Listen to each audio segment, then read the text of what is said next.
I'm not currently able to film any new van tours, but I already had a couple already filmed before the pandemic struck. These are a little more challenging on the editing side.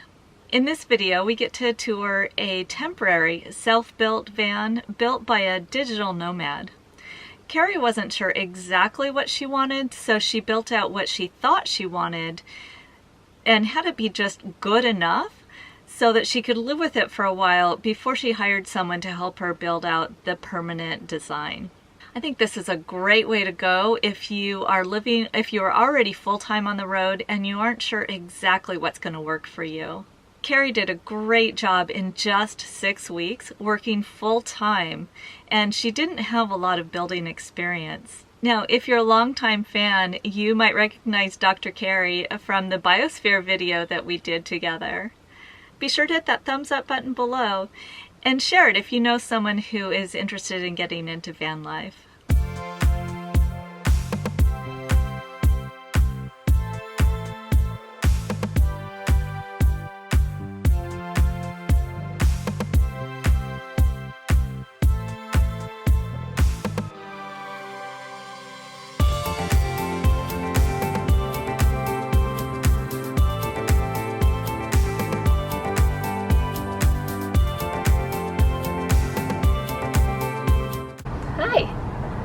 Keri. It's my co-pilot Keith. I have been living full-time in my 170 wheelbase Sprinter for 6 months now. I spent a period of about 6 weeks building it out after work. I work remotely, which means that I had the opportunity to get off work, basically spend the rest of my day building it out. I'm actually really happy with it for 90% of it. The first thing I did was add the swivels. They really add to the space, as you can understand. I just have a pretty simple bench here. Really nothing elegant about it, except for that I built it in 45 minutes in the Home Depot parking lot. I've had the Lagoon table for really every single rig I've had. I brought it with me. You know, I'm definitely in need of doing a new tabletop, but you know, for a $15 piece of wood from Home Depot and 10 minutes shellacking it or finishing it, it's been pretty great. Under here I just have my Instant Pot stored. I've got my porta potty that I've used for the last year. It's great. Yes, I have to empty it more often, but I have no issues. It beats a black tank. This is my kitchen slash workspace, so I work full time. At times I have had 2 jobs that I work online. I'm a data scientist by day, which means that I do kind of high-end statistics and coding for companies that have business problems and too much data to be able to deal with it in Excel. Having a reliable internet is key. So I have a built-in reboost antenna that's on the roof. It makes me look like an FBI surveillance van. At any given time, the 4 carriers, I've got coverage. I've got AT&T, Verizon, unlimited both, and then I have a Google Fi, which has the Sprint and T-Mobile networks. The sink is just a simple bar sink filled with dirty dishes right now, so having something to cover it is very helpful. It's a partial build, and that was always the intention, was to live in it for a while and see how I liked it. And I have made some design decisions. I am going to move I believe, we'll see where I am in a couple months, but I'm going to move this counter over here because I've got 2 6-gallon jugs, the Reliance jugs under here. And it's just really difficult. I'm not a large woman. It's difficult for me to lug them in and out. And so if I had the sink right here, it would be so much easier to just bring the water in, fill it with a hose.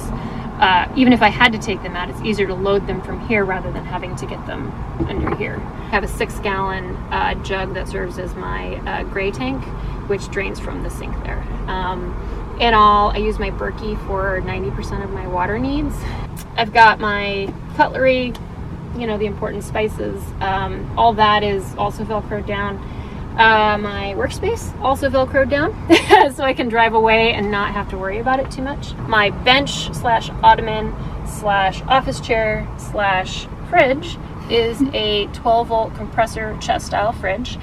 In my other rigs, I had the side open and the latches would break. Even if the latches worked, they would fly open and my food would end up all over my all over my rig. These chest style are more efficient because cool air sinks, right? And so when I open this, there's not as much loss. This thing has the same compressor as the Dometic, same size as the Dometic, but was less than half the price of the Dometic.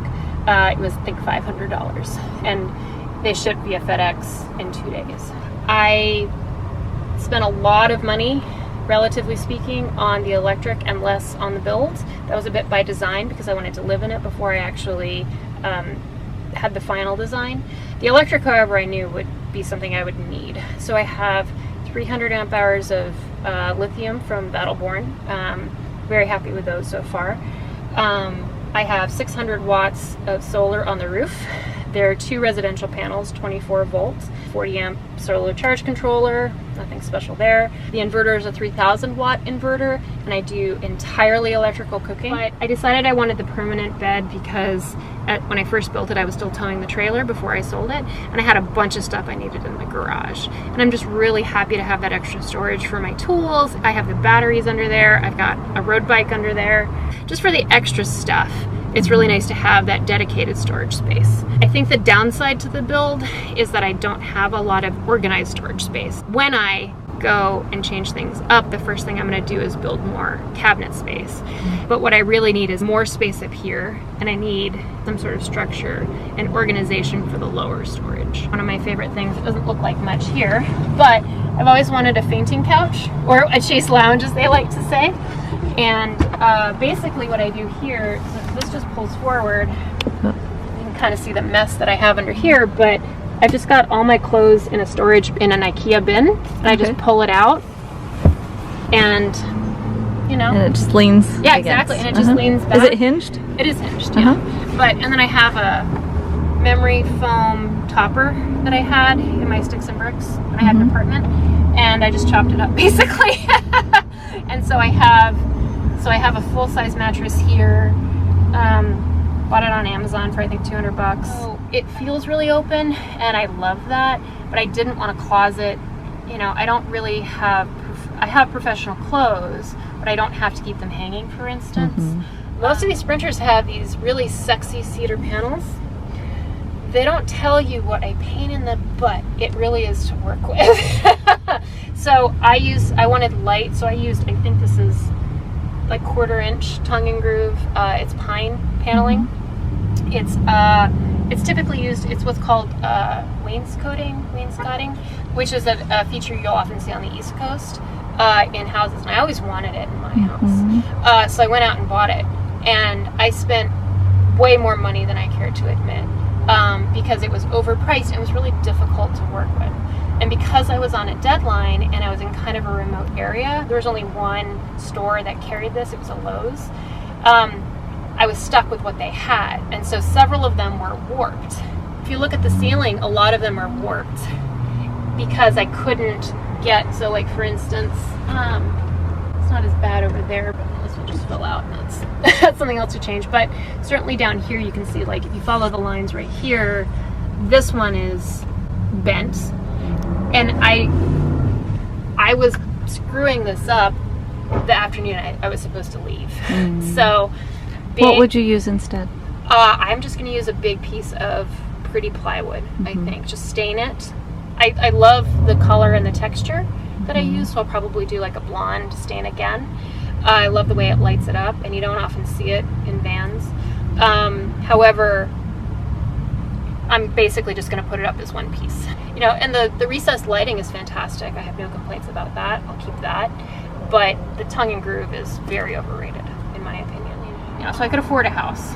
I don't want a house. Like, what I really want to do is travel and meet cool people. Contrary to popular belief, it's actually been so much easier to meet people on the road than it ever was living in Florida or New York or Alaska or California or any of the other places I lived for any period of time. And yeah, it's been an absolute blast. I love that Keri was willing to share her unfinished van with us. I think that takes a lot of guts. I think it's really important to be able to see different stages of van builds so that you can have realistic expectations, especially if you're going to be building your van yourself.